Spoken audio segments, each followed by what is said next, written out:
retrograde. They never move forward. They always move retrograde. And they take about something like 27 years to go all the way around one time. Why is this important? Because Rahu and Ketu, or the lunar nodes, are treated as planets in Vedic astrology, and they're very powerful planets. Rahu gives the result of previous karma, and Ketu can give liberation. Can also drive you crazy. So it depends on how they're located or aspected in the chart, what their effects are. But their effects are very subtle because they're subtle planets. There's no physical body at these locations. It's when a certain lineup occurs. Just like some people criticize our 2012 theory because they say, well, there's nothing there. It's just a lineup of the galactic center and the Earth and the Sun and the winter solstice. There's nothing there. But wait a minute. Lineups are important because lineups are what create eclipses. Lineups are what creates the nodes of the moon. And any experienced astrologer knows that the nodes of the moon have a very profound effect in the chart. So if those lineups matter, then other lineups are going to matter too. This diagram shows the difference between the lunar cycles or lunar months and the solar cycles or solar months. This is the year 2006, and these are the dates, approximately every 2 days throughout the month. And these are the months of 2006.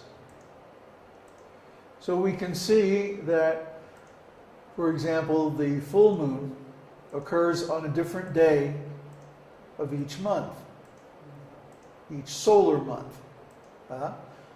Since this chart is based on the date of the solar month, we see that the full moon moves through different dates. Why? Because a lunar month is shorter than a solar month. There's approximately 12.7 lunar months in a solar year. So every few years there needs to be an adjustment to sort things out. The lunar year is a synodic lunar year. In other words, measured from one full moon to the next full moon. Synodic, rather than sidereal. It's not measured from moon in Aries to the next moon in Aries. It's measured from full moon to full moon, or new moon to new moon. And in that way, there are 30 tithis, or lunar days, in a lunar month. Now wait a minute. The lunar month takes, what did we say, 29 point something days? 29.5 approximately. So there's 30 lunar days in a month, but there's only 29 solar days in the moon's month. So what does that mean? That means that a tithi and a day are not the same thing. Okay? And we'll get into exactly the differences later on. So there are 360 tithis, or lunar days, in a lunar year.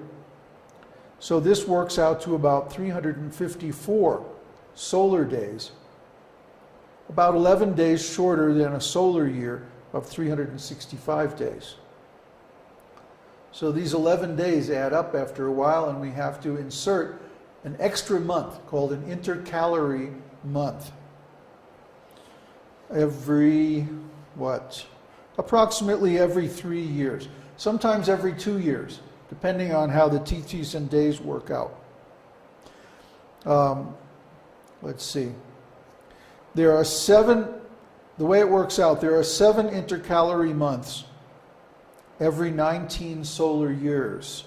So that means in a period of 19 solar years, or 228 solar months, there are 235 synodic lunar months, from new moon to new moon.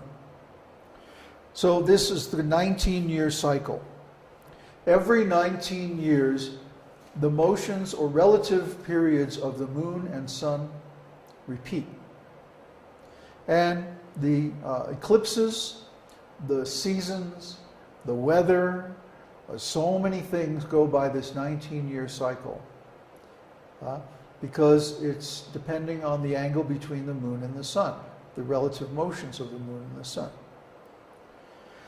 So, for example, if you observe the eclipses for 19 years, then you'll see that the next 19 years the eclipses repeat. Weather patterns will repeat in a 19-year cycle. So which month do we pick to be the intercalary month? Well, when the sun enters a new sign, a new Rashi, this is called the ingress, the solar ingress into the new sign. So when you have a lunar month where there is no solar ingress into a new sign, that is the intercalary month. These things are all figured out many, many years in advance by people who really know what they're doing. And they're published in books called Panchangas. The Panchanga is like an almanac, and it's published every year. It's on the internet. There's several sites where you can go and look at them. Or actually, even on our Vaishnava Reminder program, it talks about the different elements of the Panchanga, because you can really understand what is happening on a particular day if you know the Panchanga. And we'll get into all these different parts of the Vedic calendar. Now, just like there's an intercalary month or extra month inserted into the calendar when there's no solar ingress into a new sign during a lunar month. Okay? Similarly, there's an omitted month called Kshaya Mas. Means an omitted month when there's two solar ingresses into signs within the lunar month. What it means is that month just doesn't happen. You go right into the next month. So it happens very rarely, but when it does happen, then there are two intercalary months in that solar year in order to make up the difference. Why is all this stuff necessary? Well, it's given in the Vedas, number one. And number two, it keeps us aware of the relative motions of the moon and the sun. And these things influence so many different phenomena. You can basically set your watch or set your calendar by the beginning of the rainy season in India, for example. And we also see similar weather changes in all different parts of the world. And once you calibrate those changes, the yearly cycles, according to the Vedic calendar, you can predict them right to the day by using the Vedic calendar. So why does the Western calendar just use the sun? Well, because they don't want people to know this stuff. It would make life too easy, too predictable. Then we might be able to actually, think about something. Get spiritual knowledge or something like that. We can't have that. So we have to give everybody a calendar that doesn't really work. Then they'll always be confused, and they'll never be able to predict what's coming next. Yes. Anyway, that's the way the demons think. So let's see, there's a couple of more pieces that we need here. A paksha. A paksha means a fortnight. Yes. Old British word, fortnight. Well, a fortnight is the distance between the interval between the new moon and the full moon. And then there's another fortnight between the full moon and the new moon. The fortnight from the new moon to the full moon is called the bright fortnight. And the other one is called the dark fortnight. Or the Shukla Paksha, the bright fortnight, and the Krishna Paksha, the dark fortnight. Krishna likes that Krishna Paksha. He gets to sneak out and meet the gopis, and nobody can see what they're doing because there's no moon. Anyway, so some other terms are Purnima. Purnima means full moon. And Amavasya. Amavasya means new moon.